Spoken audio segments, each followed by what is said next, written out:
They'll never see us.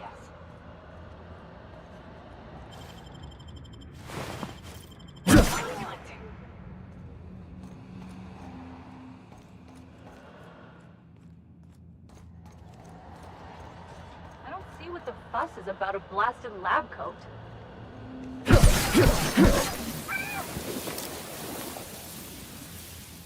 Can we talk? What's up?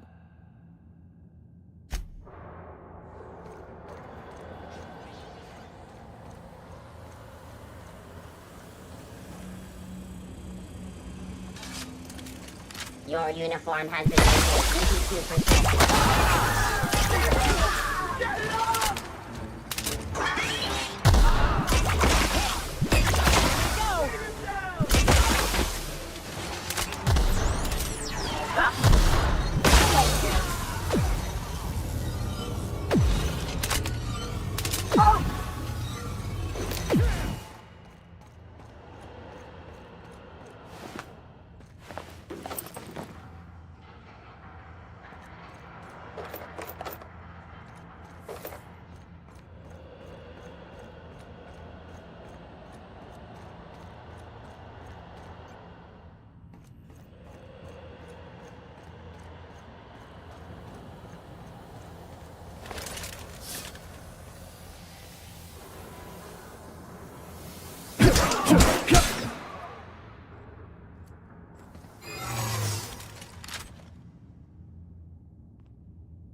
Lawbreaker, I saw that!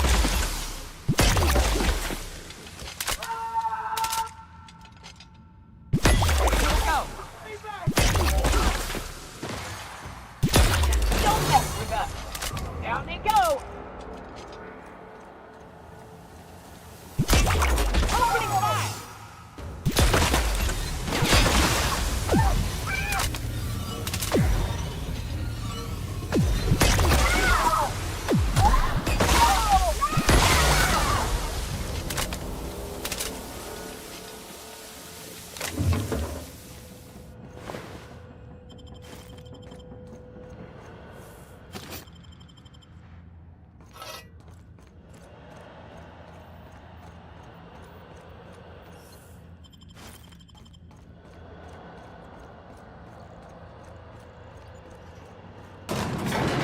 This is nice. Calm before the storm and all that.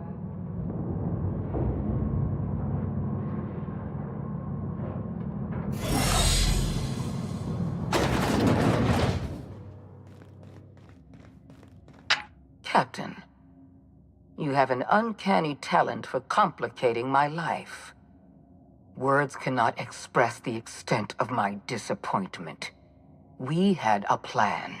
All you had to do was skip the Hope to Tartarus, as I asked. You've disrupted the balance of power. You've upset the natural order of things. You've introduced uncertainty, and there is nothing I despise more than uncertainty.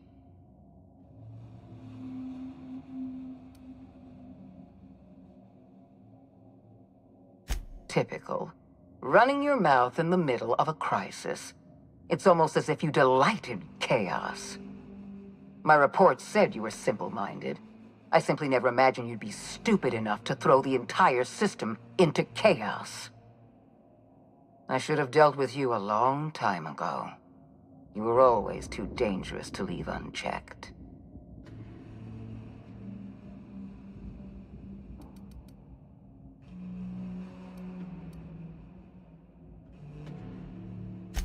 I suppose I shouldn't be surprised by your impertinence.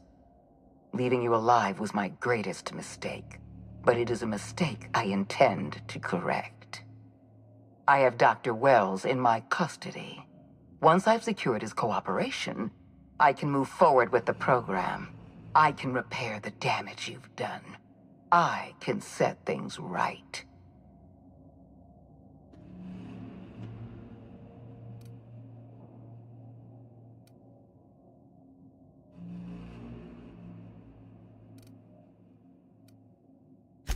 I'm aware of your propensity for violence. Halcyon is a bloodier place because of you. You were one of my finest agents once. I don't want to destroy you.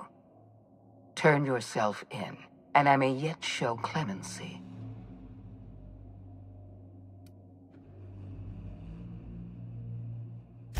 I don't, you perfidious turncoat. You know... Never mind. Now I regret saying anything at all.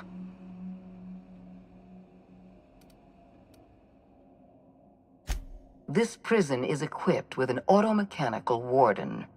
I've had it programmed to eliminate you on sight and rinse your remains down a drain. And don't worry. I will inform Dr. Wells that you died heroically, or something.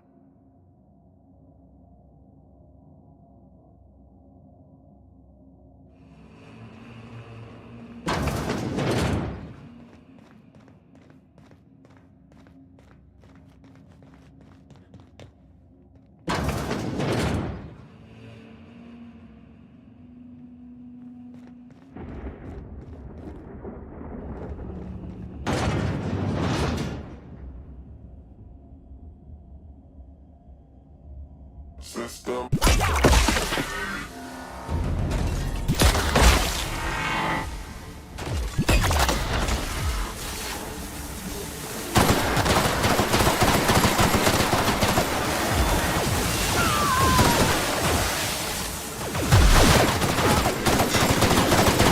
Looking off the min rate, Captain. Everyone all right?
Why won't you just die?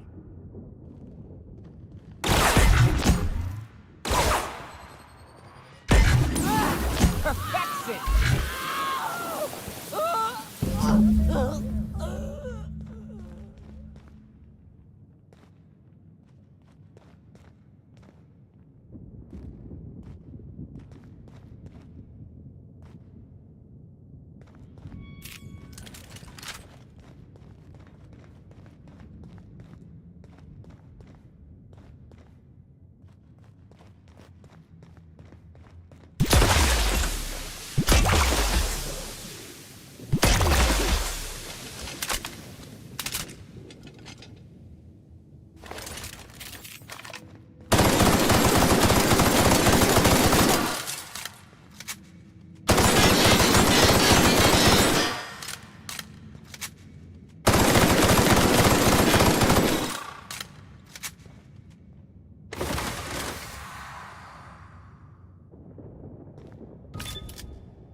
I can hardly believe my eyes.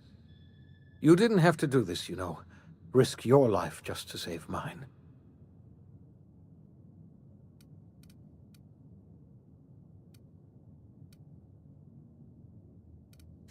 No, I expect they didn't.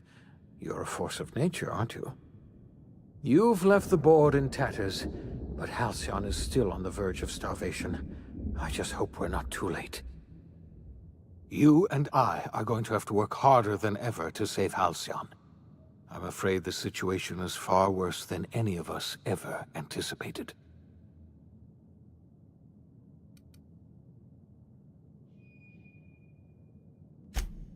I wish I could be as optimistic as you, but we have a serious problem on our hands. Earth has gone dark. We haven't received a single message in 3 years. There's been no communication, no signals, nothing. 2 years ago, the Earth's Directorate's frigate disappeared on their way back to Earth. We don't know what they discovered when they arrived, or if they arrived at all. So we've got to make do on our own. Seems to me that'll make us stronger in the end anyhow. You're quite right. We've got no choice but to make do on our own. Earth isn't going to help us. No one's going to help us now. We're alone out here, and I don't know if we're going to survive.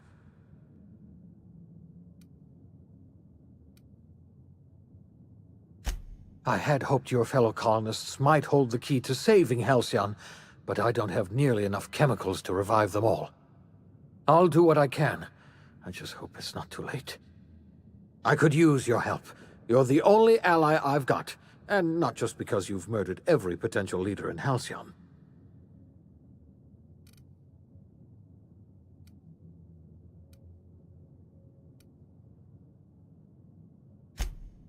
I see. Well, you've certainly earned a treat for yourself.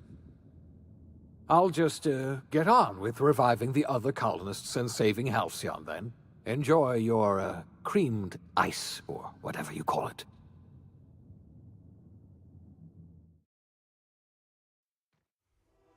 The OSI teaches that everything in the universe happens according to the grand plan. But the stranger that arrived in Halcyon was an unplanned variable. From the moment he landed in Emerald Vale, his actions altered the course of history. The events on Tartarus brought about the end of the board's authority. But the board's mistakes would haunt the colony for decades to come. The damage they left behind would require the work of a generation to repair. Dr. Phineas Wells began reviving a handful of the Hope's colonists. Engineers, scientists, technicians, and intellectuals. They were among the brightest minds the Earth had ever sent out into the stars. The Hope scientists and engineers woke up in a colony descending headlong into total collapse. With no way to return to Earth, they had no choice but to band together and devote themselves to the cause of saving Halcyon. The people of Halcyon were nothing if not hardy. In the absence of the board's authority, many of the colony's settlements banded together with a single purpose in mind: survival. Life was especially hard in the years to come. Some towns dissolved by attrition and starvation, but most of them found a way to carry on. In the years to come, Halcyon was forced to reckon with its newfound freedom. The board was gone, and for better or worse, the colony was responsible for its own destiny. Left leaderless, the people of Stellar Bay and Amber Heights were slowly but inevitably picked apart by the wildlife of Monarch. Left unchecked, the war on Monarch consumed both MSI and the Iconoclasts. And when the sulfur clouds settled, only stragglers from both factions remained.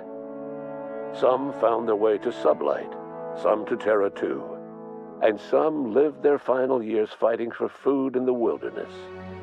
In the end, only the beasts remained. Without Lilia Hagen, Sublight Salvage fell apart. The company fractured, devolving into a series of unregulated criminal gangs, fences, and smugglers. Their facade of legitimacy quickly faded. In time, the Sublight family was forgotten. Over the years, The ruins of Edgewater caused irreversible environmental damage to the landscape of Emerald Vale, owing largely to the presence of toxic compounds in the town's building materials. As for Edgewater's former workers, their remains provided a source of nourishment for the region's fauna, leading to an explosion in the Sprat population. Under the leadership of Junlei Tennyson, the Groundbreaker held firm against corporate influence. The ship's mechanical stability gave Junlei the time to educate a promising generation of engineers, schooled in her family's traditions. The future of the Groundbreaker looks promising. The rediscovery of the Hope and the abandonment of the lifetime employment program forced Byzantium to come to terms with some uncomfortable realities about the state of Halcyon. While Byzantines were reluctant to surrender the luxuries they'd grown accustomed to, the board's diminished authority gave them little choice in the matter. Nearly everyone had to learn to make do with less. Some even had to get jobs. It was a dark time indeed. After you killed her parents, Ellie left the Unreliable. She returned to her old life in the Groundbreaker's orbit, but her days of mischief and nights of carousal had lost their appeal. She found herself taking bigger and more foolish risks, but something irrevocable had changed. The story of Felix Millstone ended when he parted ways with his crew. No one knows if he survived in the years to come. Every now and then, a new story involving head injuries and tossball sticks made the rounds. Parvati didn't survive her adventure with you. Nyoka returned to Monarch to take another crack at making a permanent life for herself. She formed the Charon Group, a mercenary outfit of ragtag survivalists and wilderness experts.